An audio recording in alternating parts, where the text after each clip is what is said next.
Good morning, YouTube. It's Neil, the Great Apostate, coming at you from the inside of his van. How you doing? Growing a beard. It's so freaking itchy. Not even funny. So today marks an important day in the day of all parents in Northern Ireland. Well, most. My kids are going back to school.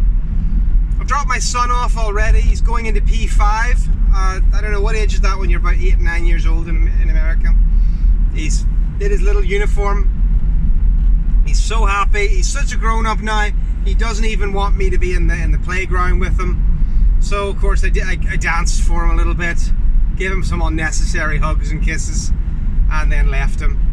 I'm now going to my daughter, who is going to start big school. It's like the British equivalent of high school, first form it's called. And she's going to a very nice school called Hunter House. A lovely uniform. It's a grammar school, which is very, very posh, very fancy.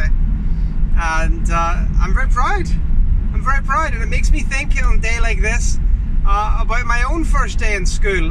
Whenever I was going into P5, when I went into P5, I met a lady called Mrs. Sloan, who was my teacher, and she was a born-again Christian, and I was a Jehovah's Witness.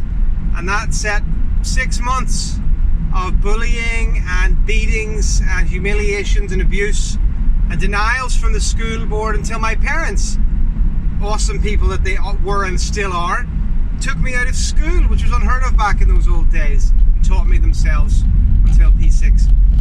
So yeah, it couldn't really be much different. Mrs. Sloan used to get me to stand up in the class and get my classmates to ask me what I was getting for Christmas. She used to hit us so much for being non-Christians, as she would call us. She was a vile woman, and years later I met one of her relatives and told her so, and they agreed. And anyway, and then I remember when I went into first form, and I had a real interest in learning, but I went to a rougher school because there was no real emphasis on going to a good school, because the end of the world was coming. And these little decisions, which seemed unimportant at the time, they have long legs. I'm not saying I couldn't have done something about it at different periods of my life, gone back to school, as lots of Exjws have.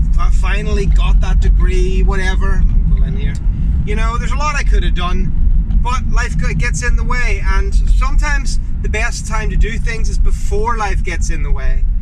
And when you're a kid and you can say, hey, you know what, if I can just get my kid on the right path now and they stay on it, wow, their life could be so much easier than what I have.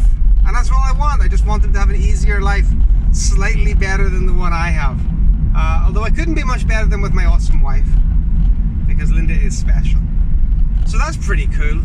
Another thing I realize is now as I get to 44 is that I would tend to be a sort of a follower of a person. I'm never confident enough to be the leader. I never had any great desire to be the leader. I don't want you to be in my gang. But that's fine. But what I have noticed is that, because that follower mentality, these mentalities are always with us for the rest of our lives. And the follower mentality means I've always been looking for a philosophy, a person, some kind of idea that I can get behind, that I can serve, that's greater than me. And then I've just got to but I think it's come to the stage where I've got to realize that sometimes I'm listening to people online or what have you, and I get really worked up and think that person's got a really great message, and then they disappoint. And I realize why they disappoint. It's because they're 27, they're 30 years old. I'm 44 years old. I got more life experience than they do, and lots of us do. And maybe it's just time for us to sit back and go, you know what, I'm gonna, for better or for worse, this is me, and I've got to be my own leader and take good advice where I see it, but don't